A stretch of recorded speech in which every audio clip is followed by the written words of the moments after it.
দিদি কিছু খেতে দাও।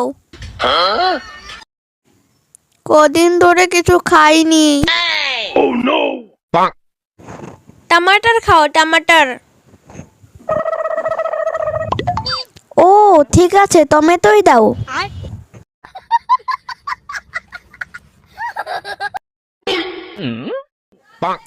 আরে ওই বিহারি আর থোতলা তোমাকে বলছে কামাই করে খাও। বাবা